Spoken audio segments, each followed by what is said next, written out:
Are the Rams Super Bowl pretenders or Super Bowl contenders? And this specific thing needs to change for the Rams to be the team that they think they are. That's coming up next on Locked On Rams.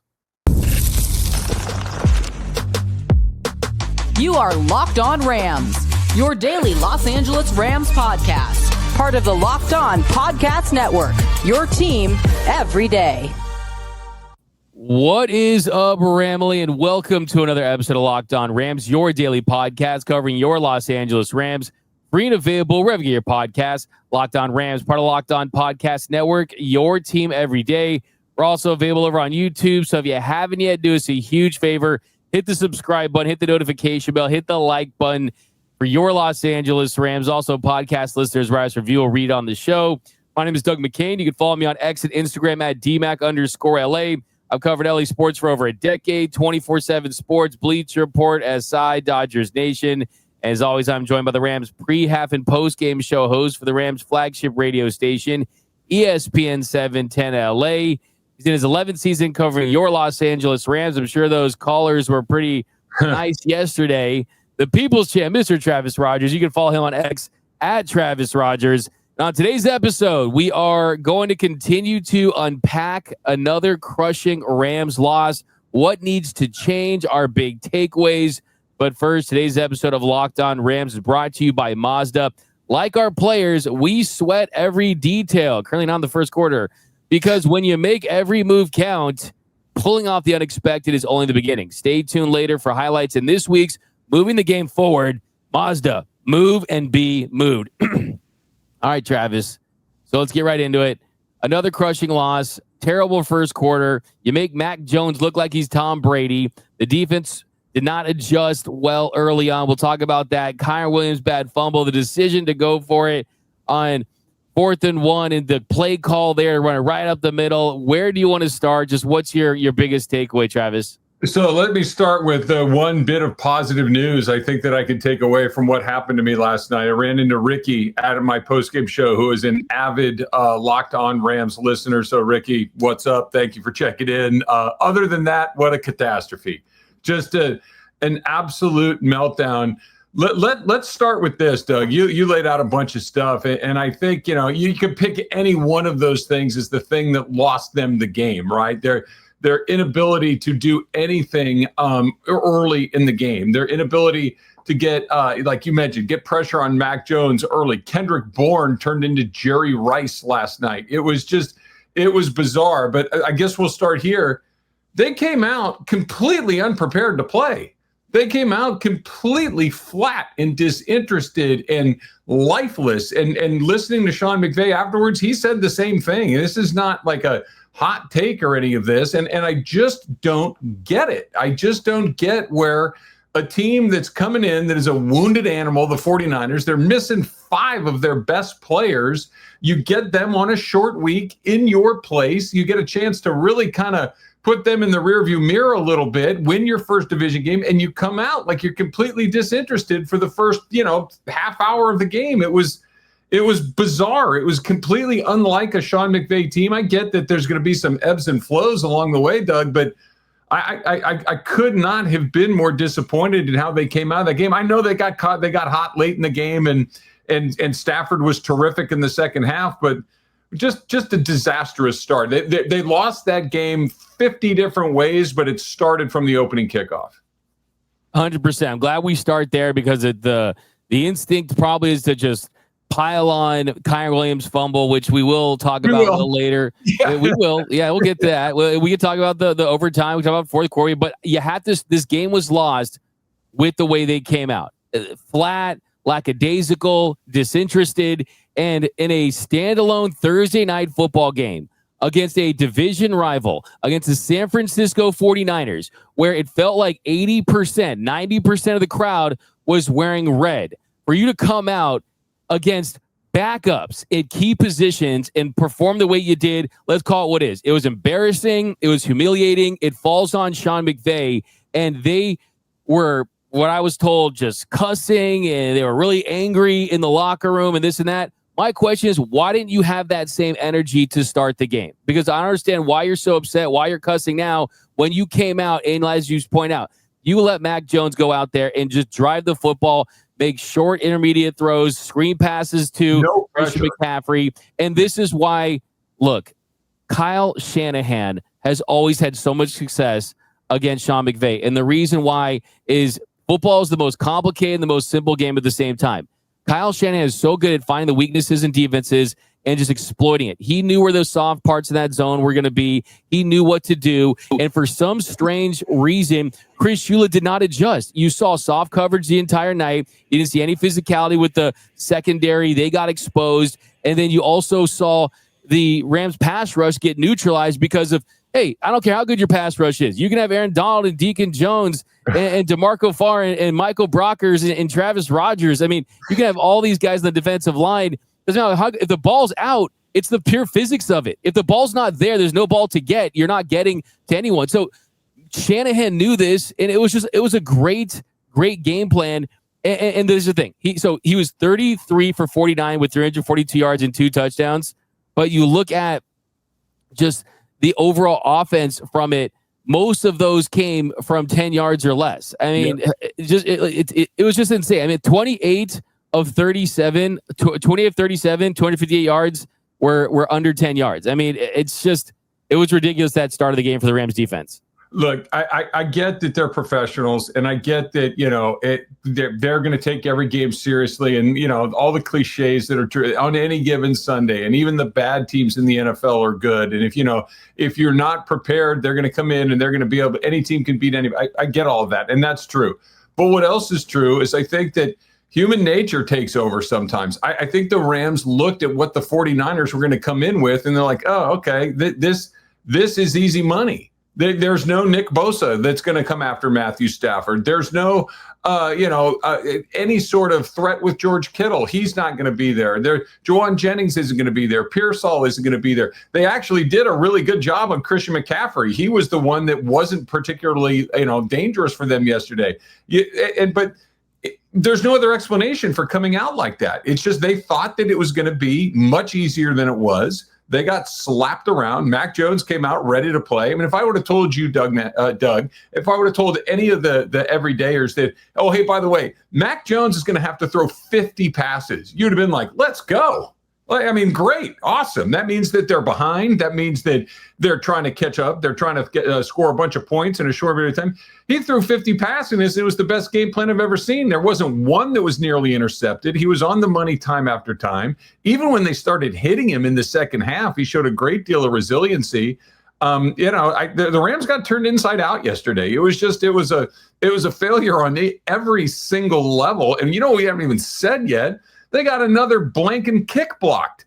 This is another thing that just is inexplicable to me. You shouldn't have 4 kicks blocked in an entire season. You shouldn't have 2 kicks blocked in an entire season. They've had 4 kicks blocked in the first 5 weeks of the year.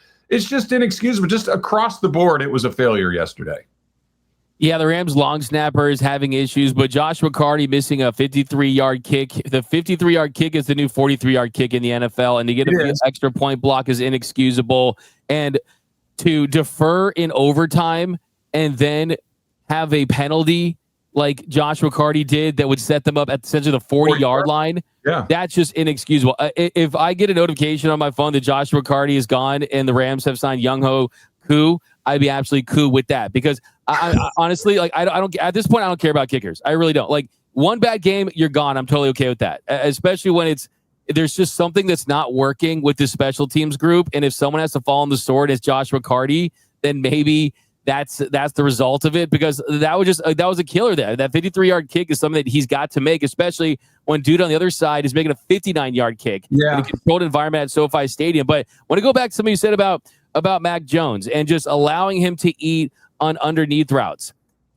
Why is Chris Shula so reluctant to just take his script, like you point out, take the game plan and just throw it away when things aren't working? The coverage was too soft, and this is the issue I have, is we know that they were so comfortable playing the style that they were playing, where you have receivers that are good on getting yards after the catch. That is how they were picking up these first downs. I mean, you look at the first 2 drives. The first drive, you had a 1st and 15 and a 1st and 20 for the 49ers. They were still able to convert. You had a 3rd and 8 In the second drive, they were able to convert. They were 3 for 3 on all their 4 down conversions. In all 3 of those cases that they converted, it was 2 scoring touchdowns after that. You allowed him 258 yards on throws, 10 yards or under. That was the second most on shorter throws in the NFL in any game this season. So I just don't understand why you bring pressure late and you start to figure things out, why you could not have done that earlier, because I really think that this is one of the things about this team is, this defense is so elite, this defense has so much talent, but in this one, you really just lost to backups, man. You lost to, so what does this mean, Travis? Does this mean that if they're fully healthy, the Rams lose that game by 25? Or it just means that they only play to the level of their competition? Yeah, I think it's the second thing. Let's hope it's the second thing, because if it's the first thing, then there's not much you can do about that. If it's the second thing, I think you can get a little better. You can get more competitive. You can change some game plans along the way. I just want to throw one other thing in before we move on to the next topic about the 53-yard field goal that was missed by Cardi earlier in the first half. That should have been a 30-something yard field goal. Blake Corum dropped a pass that would have been an easy first down that would have moved him up another 15 yards or so. Who knows what happens after that? It was a series of just terrible, terrible plays, drops, penalties, missed throws, missed kicks, blocked kicks, fumbles by both of the running backs. Just a zero across the board, really. Other than Stafford late, there's not much to hang your hat on. Yeah, Stafford honestly played great. He really honestly did. And unfortunately, Sean McVay said, you know what? The guy's playing great. We got an MVP. Let's put the ball in the hands of Mr. Fumble, right? Let's put the hands in Kyren Williams, ball in Kyren Williams' hands when the game is on the line. So we're going to talk about that next. And also, does Sean McVay have to consider giving up play calling duties? That's coming up next on Locked On Rams.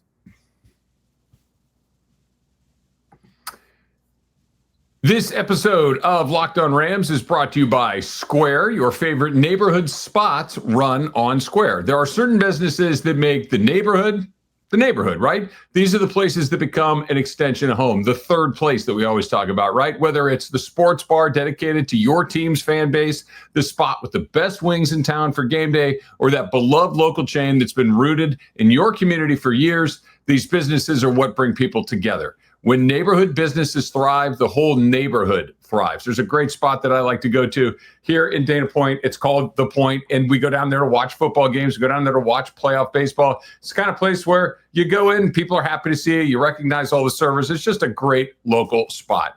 And when we show up as a community, it can mean big business for local business owners. Money spent in the neighborhood stays in the neighborhood. And Square is a proud partner of more than 4 million neighborhood businesses around the world. You can go to square.com/go/LockedOnNFL to learn more. But before you do, go support your local favorite spot.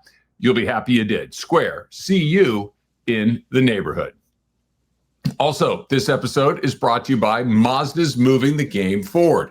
For those who believe it's not just about playing the game, it's about redefining it. There are moments that do more than put points on the board. They move crowds, they move culture, and they keep moving the game forward. And this week's moment that moved the game forward, unfortunately, is talking about Kyren Williams putting the ball on the ground at the end of regulation, and just absolutely kind of a gut punch for the Rams at that moment. But, however, they did keep themselves moving forward. They actually got a stop after that. They got the ball back. They gave it to their Hall of Fame quarterback, who went down there and they were able to score a field goal and send the game to overtime. So even in a tough spot, they kept moving forward. And when you follow what moves you, the unexpected is only the beginning. And just like there's more to every highlight, there's more to a Mazda vehicle. Mazda, move and be moved. And we are off and running here on Locked On Rams. Thank you for making Locked On Rams your first listen every single weekday. Free and available wherever you get your podcast. Locked On Rams, part of Locked On Podcast Network. Your team every day. Also want to give a special shout out to all the everyday listeners, the true fans. Doesn't matter if you win by 50, lose by 50, have crushing, brutal losses like we've seen a couple of this season. You are a diehard. You're never going to not love your Los Angeles Rams, and this is the show for you. So thank you guys always. And if you're not an everyday listener, today's the time to join. Join the Everyday Listeners Club. That way you'll be the most informed Rams fan. You won't miss a thing about your favorite football team. All right, Travis. Yes. So here in our second segment, we're going to jump all the way till the end of the game. It's a 26-23 game. The Rams had held the 49ers to a field goal early in overtime, and then they get the ball back. They drive down the field. You're at the 11-yard line. It's 4th and 1, and rewinding just a little bit here, you got Matthew Stafford under center. You got Sean McVay. They keep cutting to him. He looks like he's sweating. You got what looked to be a little bit of a jet sweep possibility with Puka Nacua, and I'm screaming, oh, cool. This is the play that worked in the Super Bowl to Cooper Kupp. That's going to work. And then we get a timeout, some time elapses, and then you go with Kyren Williams on 4th and 1, and you get stuffed, and that's how the game ended. Yeah, okay, so let's kind of go through this, right? Like the decision to go for it, I have no problem with it at all. I like the decision to go for it. They were trying to win the game. They're trying to get that first down. And with what they've been dealing with in the kicking game, that they decided to go away from the kicking game is I don't have a problem with that at all. The decision to go was not my objection. It was the play call that made no sense at all. And Sean McVay was talking about it afterwards. And I was pulling my notes out here a second ago. That's a bad call by me. I'm sick at it. I did not put our guys in a position to do it. We weren't ready to go, and it's not winning football. Yeah, right. On all 3 accounts. And look, Matthew Stafford was 21 out of 34, 280 yards and 2 touchdowns in the second half. He was dealing. He did not miss a throw for about an hour and a half in the second half. He was just absolutely carving them up. He's going to the Hall of Fame. He's on a heater. He's hitting everybody. He's finding Whittington. He's finding Tutu Atwell. He's feeding Puka. Like, everybody is a part of what's going on there. You had no idea where that ball was going to go. And you give it to Kyren Williams? That's a play that the Rams aren't good at. That's not, they don't have a tush push. They don't have a quarterback sneak. We saw how many times we've seen Mac Jones pick up a first down on a quarterback sneak last night. And they give it to a guy, not only who that's not his bread and butter, but you give it to a guy that's got, put the ball on the ground again. I get trying to go back to your guys and all that, but I'm going to go with the guy who got me there. And that was Matthew Stafford. That they decided to not let number 9 decide the game makes no sense to me whatsoever. Sean McVay is a great coach. He obviously is, gets his team ready to go year after year after year. And this is not a grand takeaway, but that was a catastrophe of a decision. It was just awful in the second year, and it was just blown up right at the start. There was no chance of that play working. It just, I just can't figure out why that was the play call. And even listening to him afterwards, where he said, it was a bad call by me. That's how bad it was, is that the guy just immediately jumped on the grenade. And I guess there was no other choice. And the question becomes, why was it a bad call? Like, what went into the process of making that decision would be my question. Because as you point out, absolutely go for it. Go for the win. Even with a Mac Jones that he looks like he's either going to go to the hospital or the Hall of Fame after the game, right? The way that he's walking around, pants going down. I mean, the guys look like he's in right? Yeah. He's struggling there, right? So you get the ball, you tie it, maybe you get the ball back. There's a chance. But that would show no confidence in your offense. That would show no confidence in just the players and the personnel that you have to go out there and make those plays. And here's the issue I have. As you pointed out, it didn't have a chance. And I looked it up after the game. They had 15 rushing attempts by running backs in the game where you didn't get where every single time you got a single yard or more, right? You didn't get a single yard, right? You didn't get a single yard. But the one that they didn't was on the last one, on that 4th and 1. So you really for the entire game, you were able to get at least a single yard in those situations. But the difference is the Rams versus stack boxes and ones that are a little more open, where you can kind of use Kyren a little more creatively, kind of on the outside, and try to maybe he's not a guy that makes guys miss either. But those are kind of better spots for him. The Rams this year, when you're going up against light boxes, they're first in success rate. So if it's a light box, you're going to get that. But against stack boxes, they're 19th. They're not a good team running into stack boxes. So for a team that's as advanced, the team that embraced analytics, that was a dumb decision. And as you point out, and forget about all the other stuff too. And I don't know if there's, a part of me in my back of my mind was like visualizing the victory speech, had the Rams have converted there and gone to score a touchdown, it would be Sean McVay with the ball in his hands, like, oh, Kyren Williams, he fumbled, but he came back, he persevered, and he resilience and critical, and give him the ball there, like trying to change the narrative of Kyren Williams. You have Stafford. Devontae Adams had more yards last night receiving than Puka Nacua, 88-85. He was playing well. Tutu Atwell had a big catch. You have the MVP in the league in Matthew Stafford and Devontae Adams, and you go to Kyren Williams. I think it's like, I mean, it's tough to kind of write him because he's owned up to it being a bad call, but it really just blows my mind that they were that predictive in that situation. Yeah, look, like you said a minute ago, Doug, that sometimes we make things more complicated than they need to be. And I don't care what the sport is, when the game is on the line, put the ball in the hand of your best player. This is not that hard, right? Like at the end of a game, Luka Doncic will have the ball for the Lakers.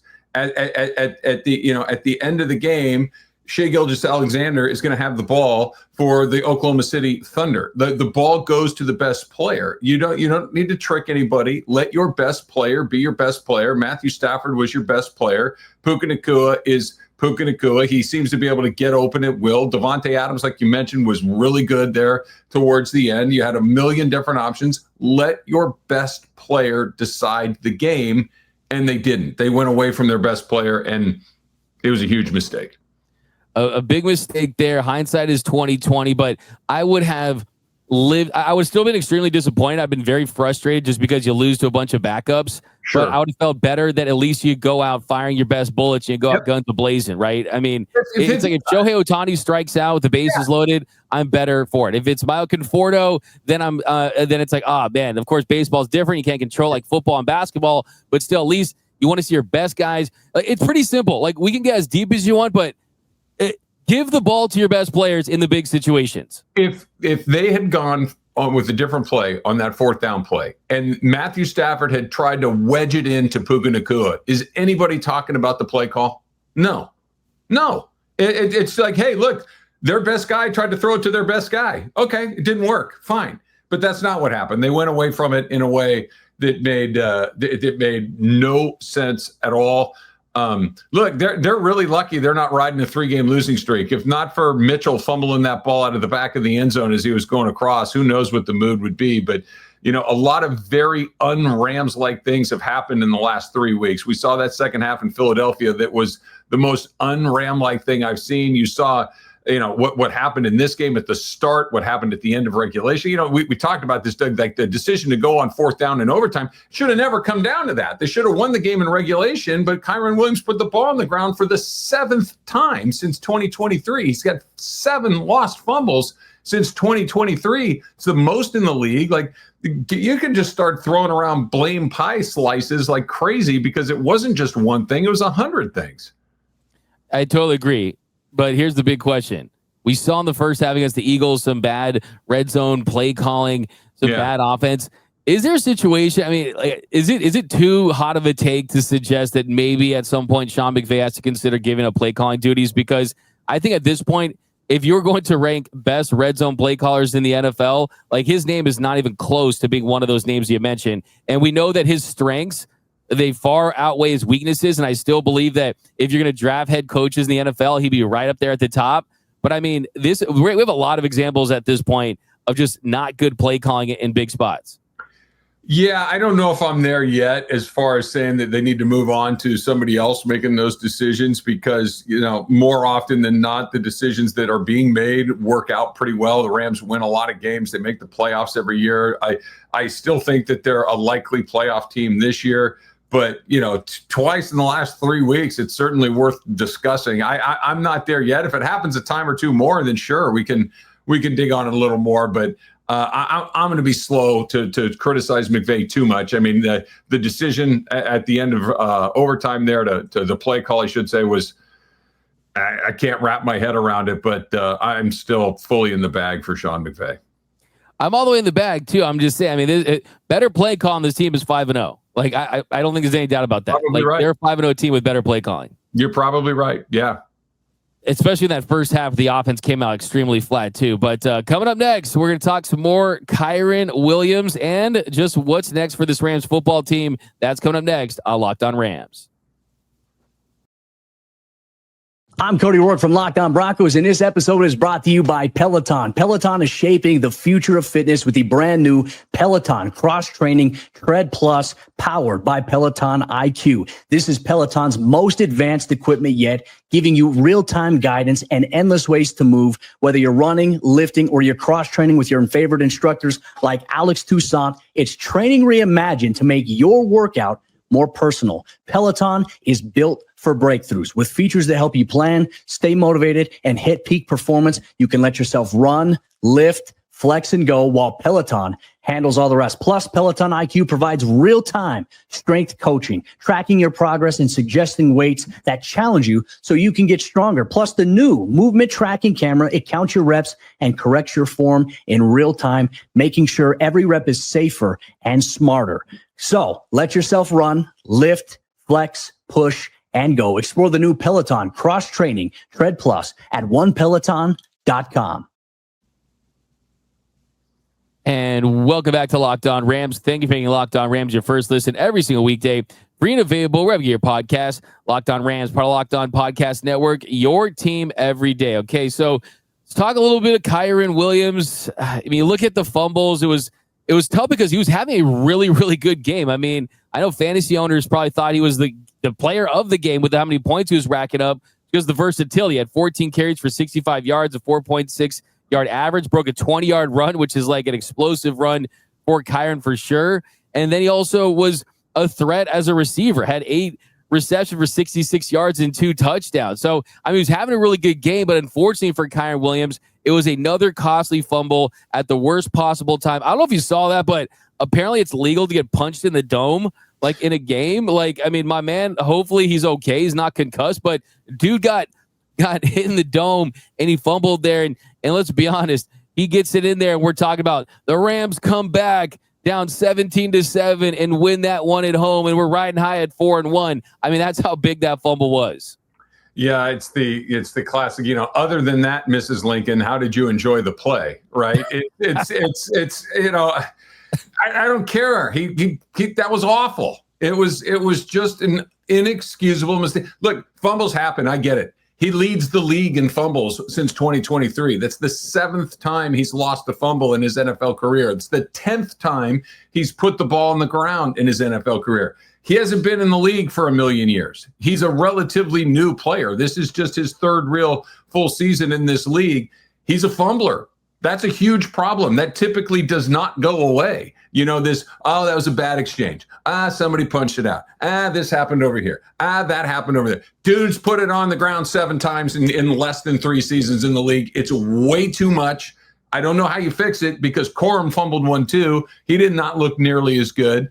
He's a good pass blocker. He's pretty good in the receiving game, but every single time he touches the ball, every Rams fan is holding their breath that it doesn't get put on the ground again. And look, I'm not saying he cost him the game because a lot of guys cost him the game last night. But if he holds onto the ball right there, they win. It's as simple as that. If he goes in, they win the game. We're having a totally different discussion. Josh Carty isn't worried about getting, put out on the street. The special teams coordinator isn't worried about it. Whoever keeps missing. Like, we're talking very, very differently if he holds onto the football. And I'm going to say it again. It's the 7th fumble he's lost in less than 3 years in this league. That is an inexcusable amount. The fumbles have continued to pile up, and you look at just the moments too. It's one thing to fumble in the first, second quarter. You win those games, you forget about them. But I mean, the critical fumbles in the 4th quarter last year in the division round loss, and we've just seen so many examples now. Where my concern is this: yes, you can be accountable. You can say this loss is on me. You can walk around the facility with the ball in your hand, and guys got to punch it out like it's high school or something like that. But I always fear this. Is it going to be the last time? Because usually it's probably not, right? Once a fumbler, always a fumbler type thing. But it's like, will this happen again? How do you correct this issue long term?